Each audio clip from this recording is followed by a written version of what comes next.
بسم اللہ الرحمن الرحیم۔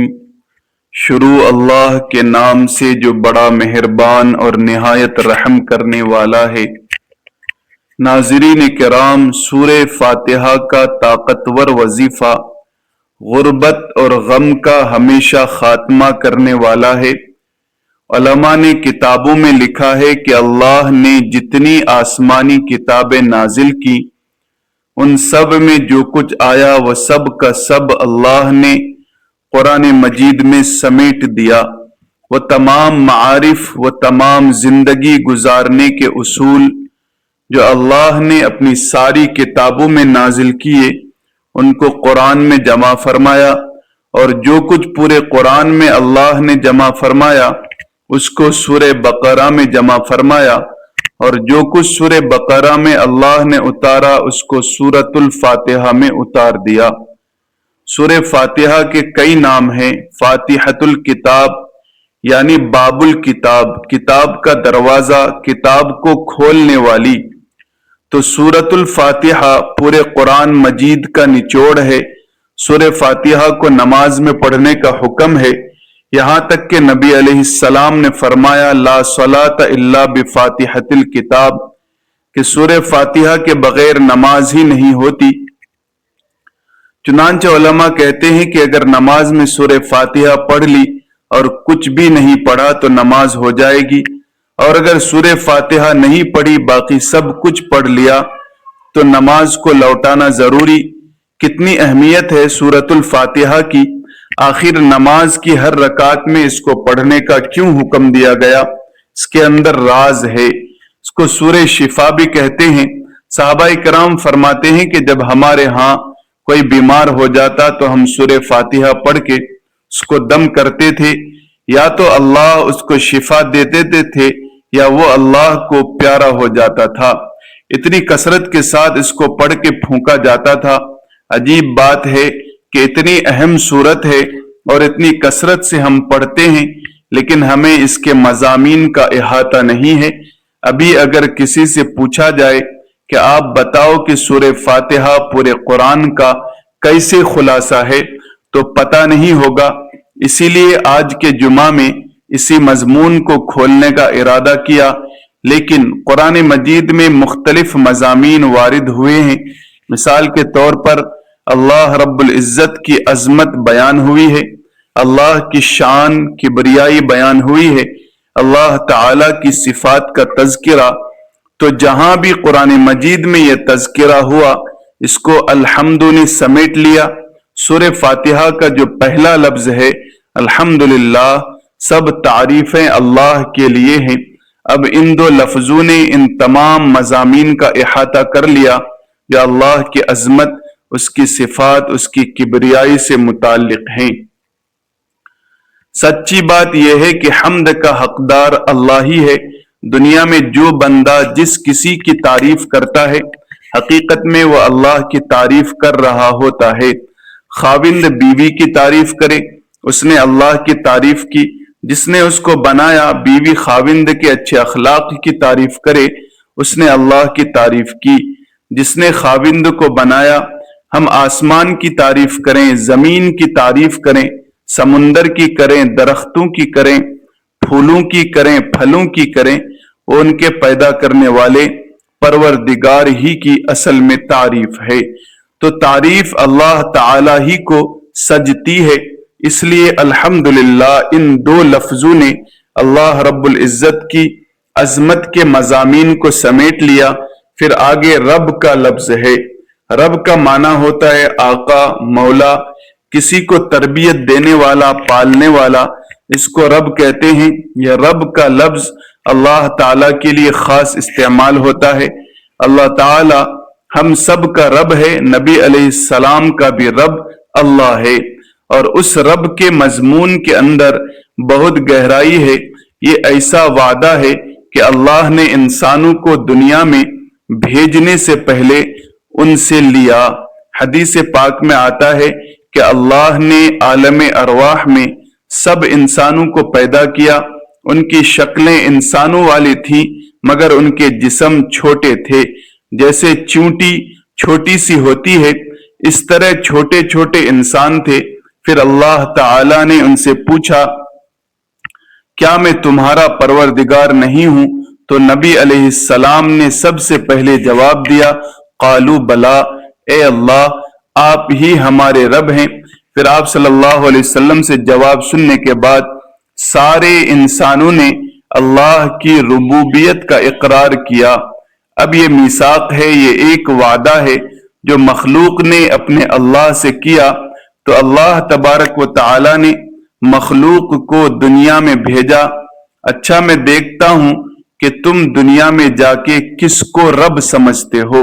اب ہمارا سب سے بڑا امتحان جو دنیا میں ہے کہ ہم اپنا پالنے والا کس کو سمجھتے ہیں. بہت سارے لوگ سمجھتے ہیں ہم کھیتی سے پل رہے ہیں، ہم فیکٹری سے پل رہے ہیں وغیرہ وغیرہ. یہ سب غلط ہے. پالنے والا کون ہے؟ صرف اللہ ہے. جس طرح پہلے زمانے میں لات اور منات کی نفی کی جاتی تھی، اسی شد و مد کے ساتھ اس کی نفی کرنی چاہیے کہ ہم فیکٹری سے نہیں پل رہے، دکان سے نہیں پل رہے، ہمیں اللہ پالنے والا ہے. آج کاروبار کی بات آتی ہے تو لوگ دین کو ایک طرف کر دیتے ہیں اور یہ آخر کاروبار ہے، کیا کریں؟ ایسی بات نہیں ہے. کاروبار نہیں پال رہا، ہمیں اللہ رب العالمین پال رہے ہیں. یہ اسباب ہیں جو اللہ نے بنائے ہیں، دینے والا اللہ ہے. اب چونکہ ہمارے رب اللہ ہیں، اس لیے اللہ تعالی نے ہمیں یہ بتلا دیا کہ تم نے کچھ مانگنا ہو تو مجھ سے مانگو. اس لیے قرآن مجید کی اکثر دعائیں آپ اگر دیکھیں تو رب کے لفظ سے شروع ہوتی ہیں. ربنا آتنا فی الدنیا حسنہ، تو رب کے لفظ سے دعائیں مانگنی سکھائی گئی، کیونکہ جب بندہ یا رب کہتا ہے تو اس کی مثال ایسے ہی ہے جیسے کوئی بچہ امی امی کہہ رہا ہوتا ہے. اچھا یہ بتائیے کہ بچے کی ماں کا نام ہے فاطمہ اور بچہ کہتا ہے فاطمہ فاطمہ، ماں کے دل میں محبت کا وہ جذبہ نہیں اٹھے گا، لیکن اماں کہنے سے ماں کا دل ہل جائے گا، میرے بیٹے نے مجھے پکارا ہے. اسی طرح ہم جب رب کہتے ہیں تو اللہ تعالی کی رحمت جوش میں آ جاتی ہے. میرے بندے تجھے پالنے کی ذمہ داری میری ہے، تو مجھے پکارتا ہے، میں تیری ضرورتوں کو پورا کر دوں گا. اب پوری زندگی ہم نے یہ یقین بنانا ہے کہ ہمارا رب اللہ ہے. اسباب سے نظر ہٹا کے مسبب الاسباب کی طرف لے جانی ہے، مخلوق سے نظر ہٹا کے اللہ کی طرف لے جانی ہے. اور وہ اللہ صرف ہمارا رب نہیں ہے، رب العالمین، وہ جہانوں کا پروردگار ہے. جتنی مخلوق ہے، جہاں جہاں بھی ہے، کہیں بھی ہے، ان سب کا رب اللہ ہے. اسی رب کا یقین بنانے کے لیے اہل اللہ کی صحبت اختیار کی جاتی ہے تاکہ اللہ کے رب ہونے یقین دل میں بس جائے. اور اگر زندگی میں یہ یقین بن گیا تو آپ دیکھیے کہ مرنے کے بعد سب سے پہلے یہی سوال پوچھا جائے گا. حدیث پاک میں اتنا ہے کہ جب مردے کو دفن کیا جاتا ہے تو قبر میں دو فرشتے اس سے سوال پوچھنے آتے ہیں. وہ کون سا سوال پوچھتے ہیں؟ مر ربکم، تمہارا رب کون ہے؟ اب جس نے یقین نہیں بنایا ہوگا وہ کہے گا ہائے لا ادری، مجھے تو نہیں پتا میرا رب کون ہے. اور جس نے دین پر محنت کی ہوگی اور اپنے رب کے ساتھ یقین کو مضبوط کیا ہوگا وہ کہے گا اللہ میرا رب ہے، تو وہ کامیاب ہو جائے گا. پھر قیامت کے دن بھی ہمیں اپنے رب کے سامنے کھڑا ہونا پڑے گا.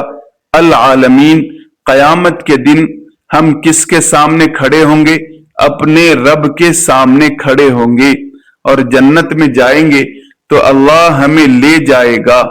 دیکھیں جو متقی لوگ ہوں گے ان کو رب جنت میں لے کے جائے گا.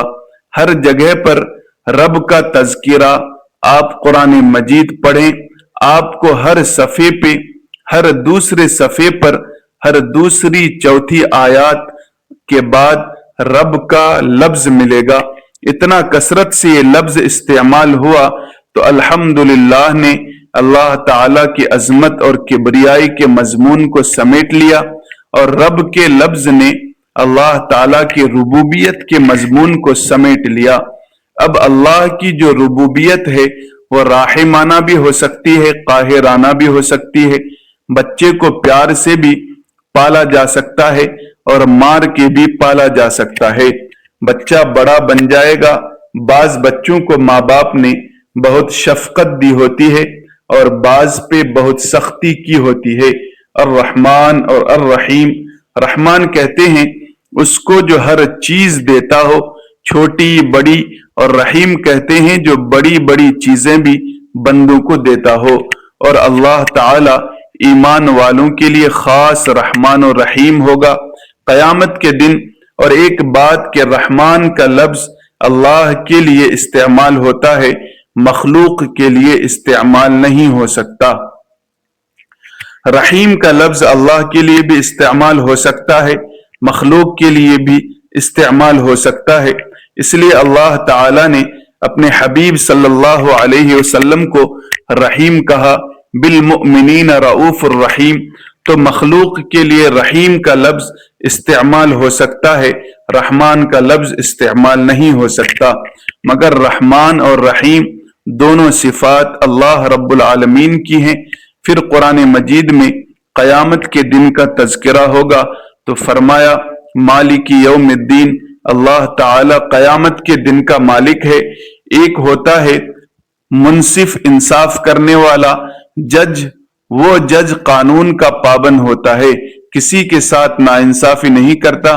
لیکن جو مالک ہوتا ہے اس کا اختیار ہوتا ہے، وہ جس کو بخشنا چاہے بخش دے، جس کو معاف کرنا چاہے معاف کر دے۔ تو اللہ تعالی قیامت کے دن کے مالک ہوں گے، وہ پروردگار ہے۔ اور اللہ تعالی جو قیامت کے دن کے مالک ہوں گے، مخلوق کو موت آ جائے گی۔ جب سور پھونکا جائے گا، انسان، حیوان، چرند، پرند، جن سب کچھ مر جائے گا، لیکن سور بچے اور حضرت اسرافیل علیہ السلام بچیں گے۔ اسرافیل علیہ السلام سور پھونک رہے ہوں گے، ساری مخلوق مر جائے گی۔ پھر ایک وقت آئے گا کہ اللہ تعالی اسرافیل علیہ السلام کو بھی موت دے دیں گے اور سور کو بھی توڑ دیا جائے گا۔ اس وقت مخلوق میں سے کوئی دنیا میں نہیں ہوگا۔ جب کوئی نہیں ہوگا، اللہ تبارک و تعالی فرمائیں گے لمن الملک اليوم، آج کس کی بادشاہی ہے؟ کوئی جواب دینے والا نہیں ہوگا۔ پھر اللہ خود فرمائیں گے للہ الواحد القہار، ایک اللہ قہار کی بادشاہی ہے۔ پھر قیامت کا دن ہوگا اور اللہ تعالی اس دن کے بادشاہ ہوں گے، مالک ہوں گے۔ تو قیامت کے مضمون کو اس مالک یوم الدین نے سمیٹ لیا۔ پھر اس کے بعد قرآن مجید میں اللہ کے عبادت کے تذکرے ہیں، ایاک نعبد، ان دو لفظوں نے اس مضمون کو سمیٹ لیا۔ اے اللہ، ہم آپ ہی کی عبادت کرتے ہیں۔ بندے کے لیے سب سے بڑا مقام عبدیت ہے، ولایت سے بھی اونچا، نبوت سے بھی اونچا، رسالت سے بھی اونچا مقام عبدیت کا ہے۔ اس لیے اللہ نے اپنے پیارے حبیب صلی اللہ علیہ وسلم کے لیے عبد کے لفظ کو استعمال کیا۔ سبحان الذی اسری بعبدہ لیلا من المسجد الحرام الی المسجد الاقصی، عبد کا لفظ استعمال کیا گیا۔ حضرت عیسیٰ علیہ السلام کی پیدائش ہوئی تو انہوں نے اپنے لیے عبد کا لفظ استعمال کیا۔ جب ان کی والدہ بی بی مریم ان کو لے کر آئی اپنی قوم کی طرف تو قوم حیران ہو گئی، اے مریم تو یہ طوفان چیز کیا لے کے آ گئی؟ تو غیر شادی شدہ ہے، تیرے ہاں بیٹا کیسا ہو گیا؟ تو بی بی مریم نے قوم کو کہا کہ اسی بچے سے پوچھو۔ قالو، کہنے لگے کہ وہ بچہ جو گود میں ہے چند گھنٹے پہلے پیدا ہوا، یہ کیسے بول سکتا ہے؟ اس وقت اللہ رب العزت نے حضرت عیسیٰ علیہ السلام کو حکم دیا کہ اے میرے پیارے عیسیٰ علیہ السلام، آپ بولیے اور اپنی والدہ کی پاک دامنی کی گواہی دیجیے۔ تو حضرت عیسیٰ علیہ السلام نے کہا انی عبداللہ، میں اللہ کا بندہ ہوں، نبی ہوں، مجھے اللہ نے کتاب دی ہے اور نبی بنا کر بھیجا ہے۔ تو دیکھو، بندے کے لیے عبدیت سب سے اونچا مقام ہے، اسی لیے جب بھی ہم مانگیں اللہ سے تو اللہ کی بندگی مانگے، اے اللہ ہمیں اپنا بندہ بنا لیجئے۔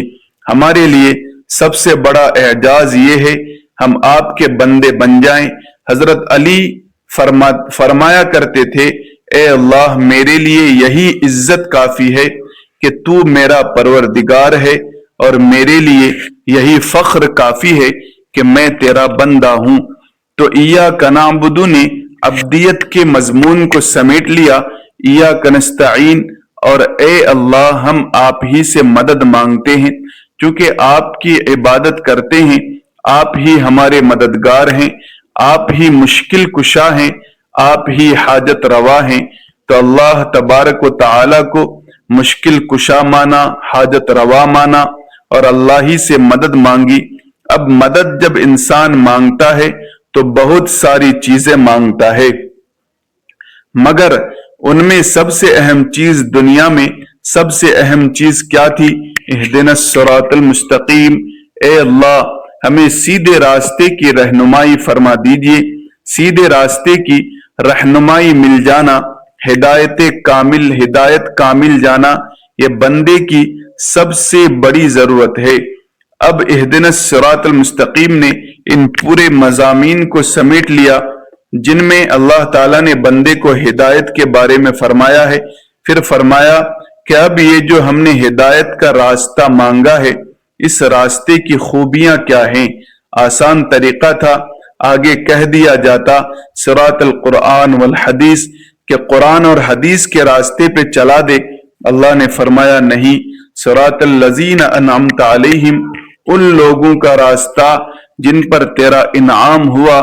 اللہ جو تیرے بندے انعام یافتہ تھے، ہمیں ان کے راستے پر چلا دیجئے۔ اب اللہ کے انعام یافتہ بندے کون تھے؟ قرآن مجید نے اس کی تفصیل بیان کر دی۔ 4 طرح کے لوگ ہوتے ہیں جو انعام یافتہ ہیں: انبیاء کرام، صدیقین، شہداء اور صالحین، نیک بندے۔ اور فرمایا کہ 4 کی بات مانو گے تو سیدھے راستے پر رہو گے، دوسرے 4 کی بات مانو گے تو تم گمراہ ہو جاؤ گے۔ وہ کون سے 4 ہیں جن کی بات نہیں ماننی چاہیے؟ فرمایا یہود، نصارہ، ملحدین اور مشرکین، یہ 4 قومیں ہیں، تم نے ان کی بات نہیں ماننی، تو 4 کی ماننی ہے، سیدھا راستہ رہے گا، اور 4 کی نہیں ماننی ہے ورنہ بھٹک جائیں گے۔ اس پر آمین کہلوایا اور نماز کی ہر رکعت میں سورۃ الفاتحہ کو پڑھنے کا حکم عطا فرمایا۔ اس لیے سورہ فاتحہ کے مضامین کو اگر آپ جمع کریں تو پورے قرآن مجید کے مضامین کا یہ نچوڑ بن جاتا ہے۔ اس لیے نماز میں جب سورہ فاتحہ کو پڑھا کریں تو اس کے مضامین پہ بھی غور کیا کریں کہ ہم اللہ کے سامنے کیا الفاظ پڑھ رہے ہیں، ان کا مطلب کیا ہے۔ اللہ تعالی سورہ فاتحہ کے ان تمام مضامین کی حقیقت ہمارے دلوں میں اتار دے اور ہمیں اپنے رب کی ربوبیت کا اور اپنی عبدیت کے کامل ہونے کا یقین عطا فرما دے۔ اب جب پتہ چل گیا کہ صراط مستقیم سے مراد کون لوگ ہیں تو قرآن نے آگے ھدی للمتقین کہا۔ متقین کا لفظ کیوں کہا؟ اس لیے کہ نیت ٹھیک ہونی چاہیے۔ اگر بندہ قرآن پڑھے اور نیت ہدایت کی ہو تو پھر ہدایت ملتی ہے، اگر نیت میں کوتاہی ہو تو انسان قرآن پڑھ کے بھی کئی دفعہ گمراہ ہو جاتا ہے۔ تو قرآن مجید کو پڑھے، نیت ٹھیک ہو، ہدایت کی نیت ہو، پھر ہدایت ملتی ہے۔ اس لیے فرمایا متقین، یہ ہدایت دیتی ہے متقی کو۔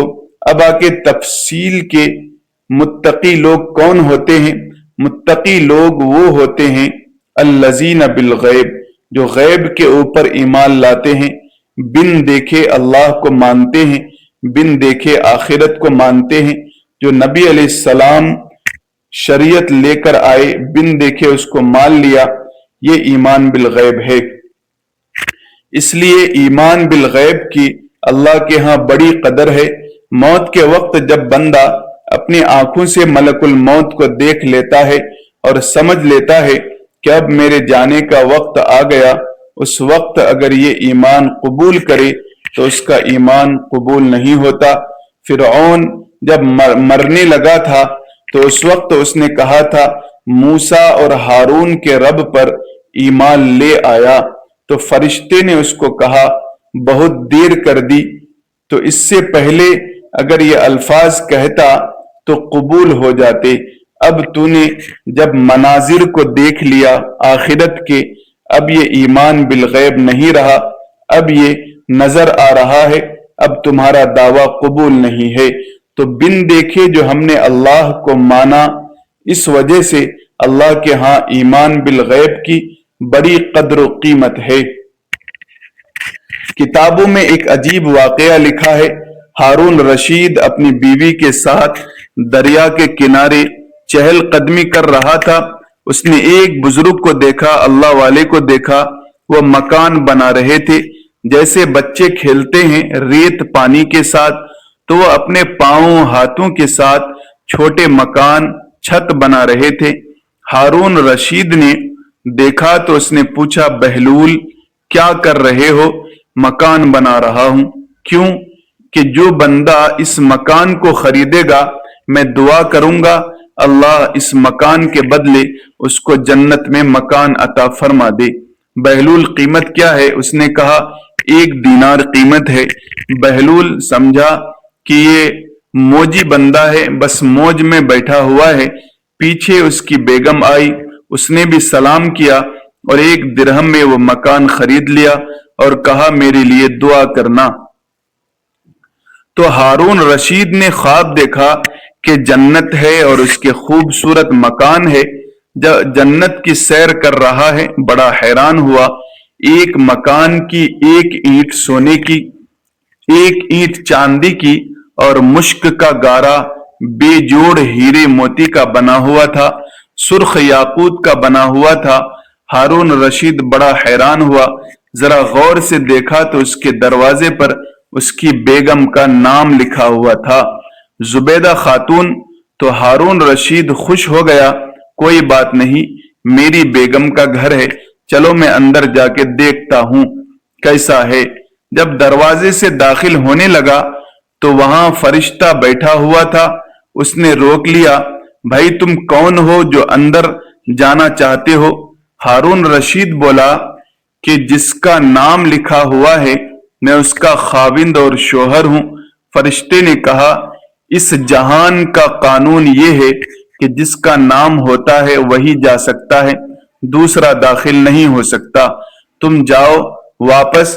جب وہ سیکورٹی گارڈ نے دھکا دیا تو بادشاہ سلامت کی آنکھ کھل گئی، اب سوچنے لگا کہ میری بیوی مجھ سے زیادہ عقل مند نکلی، اس نے مکان کا سودا کر لیا اور میں نے تو موقع ضائع کر دیا۔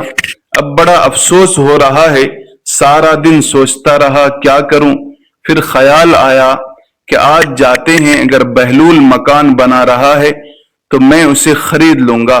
ہارون رشید گئے، پھر سلام کلام کے بعد اس نے کہا کہ یہ جو مکان بنا رہے ہو کتنے میں دو گے؟ بہلول نے کہا اس کی قیمت پوری دنیا کی بادشاہی ہے۔ تو ہارون رشید حیران ہوا اور کہا کل تو 1 دینار قیمت مانگ رہے تھے اور آج پوری دنیا کی بادشاہی مانگ رہے ہو، یہ فرق کیوں؟ تو بہلول نے کہا اس دن آپ بن دیکھے مکان خرید رہے تھے اور آج آپ نے مکان کا پورا مناظر کر لیا، دیکھ لیا، اس لیے قیمت بڑھ گئی۔ تو آج ہم نے بن دیکھے اللہ کو مانا ہے۔ جنت کی قیمت تھوڑی ہے، موت کے وقت جب آخرت کے مناظر دیکھ لیں گے تب ہم قیمت بھی نہیں ادا کر سکیں گے اور جنت کے حقدار بھی نہیں بن سکیں گے۔ اس لیے اس ایمان بالغیب کی بڑی قدر کرنی چاہیے، پکا رہنا چاہیے۔ حضرت یوسف علیہ السلام کے دور میں جب قحط آیا تو قانون نافذ کیا کہ جو بھی گندم لینے کے لیے آئے ان میں سے ہر ایک کو اس کے گھر کہ افراد کے حساب سے گندم دیا جائے۔ مثال کے طور پر ایک گھر میں 10 افراد ہیں تو 10 بوری دیا جائے۔ اتفاق سے ایک لڑکا آیا جو 12 سے 13 سال کی عمر کا تھا۔ اس نے آ کے کہا بھائی گندم چاہیے۔ لوگوں نے پوچھا بھائی گھر کے بندے کتنے ہیں؟ اس نے کہا جی 10 ہیں۔ انہوں نے کہا ٹھیک ہے 10 بوریوں کی قیمت دے دو، ہم گندم دے دیتے ہیں۔ اس نے 10 بوریوں کی قیمت تو دے دی، پھر کہنے لگا مجھے گندم زیادہ چاہیے۔ ورکر نے کہا بھائی ہم نہیں دے سکتے، اگر زیادہ چاہیے تو یوسف علیہ السلام کے پاس چلے جاؤ، ان کا اختیار ہے، جس کو چاہیں جتنا دے دیں۔ تو وہ لڑکا یوسف علیہ السلام کے پاس آیا، حضرت گندم چاہیے۔ بھائی لوگوں نے آپ کو گندم نہیں دی؟ جی دی ہے، مجھے زیادہ چاہیے۔ چلو بھائی 10 بوریاں انہوں نے دی ہیں، 10 بوریاں میں دے دیتا ہوں، آپ جا کے 20 بوریاں لے جاؤ۔ اس نے کہا نہیں حضرت مجھے اور زیادہ چاہیے۔ یوسف علیہ السلام بڑے حیران، بھائی 10 بوری گندم انہوں نے بھی دے دی، 10 بوری گندم میں نے ایکسٹرا دے دی، تمہارا جی نہیں بھرا اور مانگ رہے ہو؟ اس بچے نے کہا کہ حضرت اگر آپ کو پتہ چل جائے کہ میں کون ہوں تو آپ مجھے بہت زیادہ گندم دیں گے۔ تو حضرت یوسف علیہ السلام نے فرمایا، پوچھا بتاؤ تم کون ہو؟ اس نے کہا کہ حضرت جب زلیخا نے آپ کے اوپر بہتان لگایا تھا تو جس چھوٹے بچے نے دودھ پیتے بچے نے آپ کی پاک دامنی کی گواہی دی تھی، وہ بچہ میں ہی ہوں۔ اب بڑا ہو کے جوان ہو گیا ہوں۔ اب حضرت یوسف علیہ السلام نے جب یہ بات سنی تو اس بچے پہ اتنا پیار آیا، اس کو قریب بلایا، اس کے پاس اس کے ماتھے کو بوسا دیا، اس کو سینے سے لگایا اور کہا کہ اچھا تو نے میری گواہی دی تھی؟ اس نے کہا جی۔ لوگوں کو کہا اچھا بھائی اس کو 100 بوری زیادہ دے دو۔ اس کو 20 بوری مل رہی تھی اور اب 120 مل گئی، اور ساتھ میں گندم پہنچانے کے لیے سواری کا بھی انتظام کر دیے۔ جب وہ چلا گیا تو اللہ تعالیٰ نے یوسف علیہ السلام کو وحی نازل فرمائی، اے میرے پیارے پیغمبر آپ نے اس بچے کو بڑی شان سے اس کو بھیجا۔ تو یوسف علیہ السلام نے کہا یا اللہ یہ وہ جوان بچہ ہے جس نے میری پاک دامنی کی گواہی دی تھی، آج جب یہ میرے پاس آیا ہے تو میرا دل چاہا کہ میں جتنا دے سکتا ہوں میں اس کو اتنا دے دوں۔ اللہ تبارک و تعالی نے فرمایا یوسف علیہ السلام پھر آپ اس بات پہ گواہ رہنا، جس نے آپ کی پاک دامنی کی گواہی دی آپ نے اس کو اتنا دیا جو آپ دے سکتے تھے، تو میں پروردگار بھی میں رب بھی کہتا ہوں کہ جس بندے نے دنیا میں میری وحدانیت کی گواہی دی، جب وہ قیامت کے دن میرے پاس آئے گا میں اس کو وہ دوں گا جو میری شان کے مطابق ہوگا۔ تو یہ جو ایمان بالغیب ہے یہ اللہ کی بڑی نعمت ہے، ہمارا سرمایہ ہے۔ اس دجالی فتنے کے دور میں اپنے ایمان کی بڑی فکر رکھنی چاہیے، اللہ تبارک و تعالی سے دعائیں مانگنی چاہیے۔ نبی علیہ السلام نے ارشاد فرمایا کہ دجال فتنے کے دور میں ایسا وقت آئے گا، ایک بندہ صبح اٹھے گا ایمان والا ہوگا، شام سونے کے لیے بستر پہ جائے گا ایمان سے خالی ہوگا۔ تو جب ایمان اس طرح ضائع ہونے والا ہوگا، اس دور میں ایمان کی حفاظت کی دعائیں کرنا بڑا ضروری ہے۔ سورۃ الفاتحہ ہر بیماری کی شفا ہے۔ نبی علیہ السلام نے فرمایا سورۃ الفاتحہ شفا ہے، یہ حدیث بخاری میں موجود ہے۔ سورۃ الفاتحہ کو آپ کون سے وقت میں پڑھیں اس کا طریقہ میں بتا رہا ہوں، ذرا غور سے سنیں۔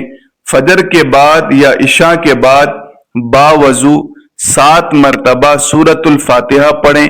ہر مرتبہ آخر میں ہاتھوں پر دم کر کے بدن یا درد والی جگہ پر پھیر لیں۔